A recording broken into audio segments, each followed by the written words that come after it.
Assalamualaikum warahmatullahi wabarakatuh.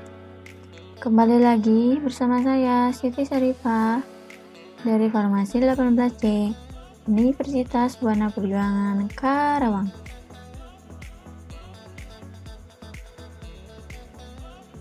Di sini saya akan menjelaskan tentang praktikum kimia farmasi analisis kualitatif modul 6, yaitu tentang identifikasi obat golongan antibiotika.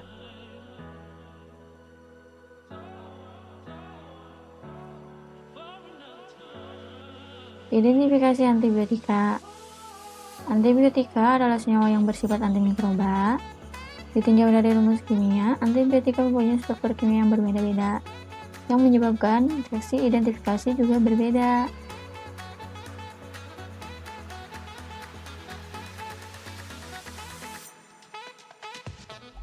Antibiotika dibagi atas beberapa golongan, antara lain: yang pertama ada turunan aminoglikosida, misalnya gentamisin, kantamisin, neomisin, metilmisin, dan lainnya. Yang kedua ada turunan kloramfenikol, misalnya kloramfenikol alkohol dan ester-esternya, dan tiamfenikol. Yang ketiga ada senyawa makrolida, misalnya eritromisin dan ester-esternya, dan medikamisin.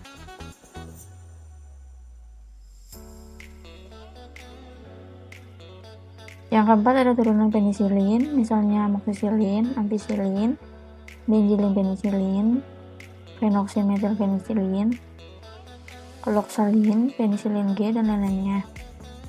Yang kelima ada turunan cephalosporin, misalnya cefadroxin, cephalotin Na, cefotaxin. Yang keenam ada turunan tetrasiklin, misalnya tetrasiklin, oksitetrasiklin, tetrasiklin, HCl, fosfat, kompleks, dan lainnya. Yang ketujuh ada golongan lain-lainnya, misalnya dihidroektomisin, nystatin, polimiskin, streptomisin, acitracin, HCl, dan rifampicin.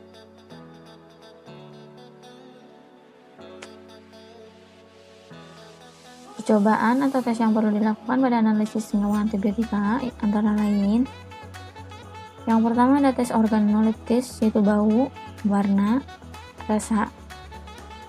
Bau, beberapa antibiotika mempunyai bau yang khas, misalnya turunan penicillin. Warna, putih kuning, turunan tetrasiklin. Merah, rifampicin. Rasa umumnya pahit, sangat pahit, yaitu kloramfenikol.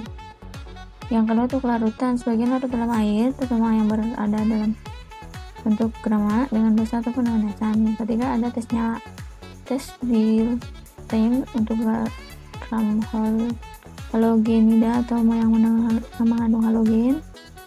Tesnya Lanichon untuk garam kalium atau natrium. Reaksi Ajo untuk senyawa yang mengandung gugus alkohol dan gugus fenol.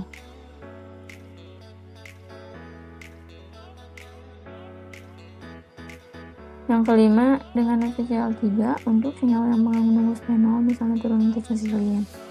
Yang keenam reaksi Marquis Prode Madelin untuk senyawa yang mengandung cacing aromatis atau senyawa nitrogen. Yang ketujuh ada reaksi dengan asam sulfat pekat, asam nitrat pekat, atau campuran asam sulfat pekat dengan sedikit asam nitrat pekat, yaitu untuk senyawa yang mengandung cacing aromatis. Terus yang ke-8 ada reaksi Fehling, yaitu untuk senyawa-senyawa yang mereduksi.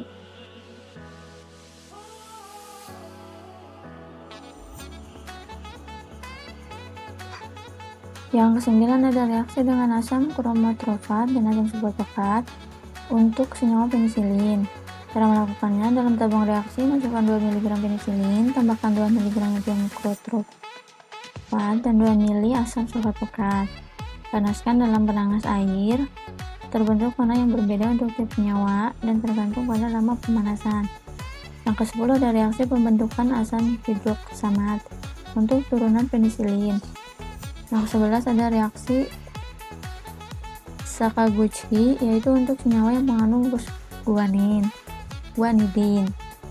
Yang ke-12 ada reaksi maltol, yaitu untuk streptomisin dan dihidrostreptomisin.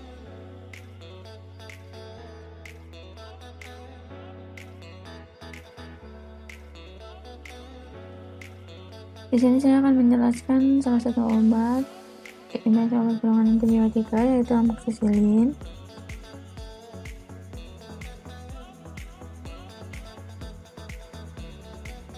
Amoxicillin, rumus kimianya, pemberiannya serbuk kristal putih, bos spesifik, larut dalam 400 bagian air, 1000 bagian alkohol, 200 bagian metanol, sangat suka larut dalam metal, kloroform, dan minyak.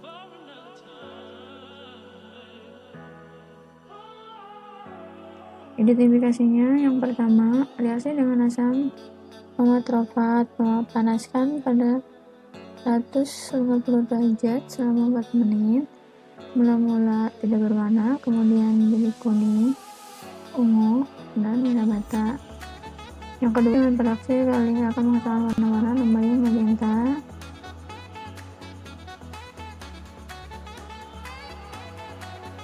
Yang ketiga, larutkan 2 tetes anilin dalam campuran 1 ml HCl dalam 3 ml air, dinginkan dalam es, lalu tambahkan larutan 200 mg dalam NaNO2 dan 1 ml air. Tambahkan campuran ini seterusnya di setetes demi setetes ke dalam larutan 100 mg cat dalam 2 ml NaOH, akan menghasilkan warna merah ceri tua dan endapan coklat tua. Dengan bereaksi melon, akan menghasilkan larutan merah dan endapan yang lebih merah. Ini merupakan tes untuk fenol yang posisi ortonya di.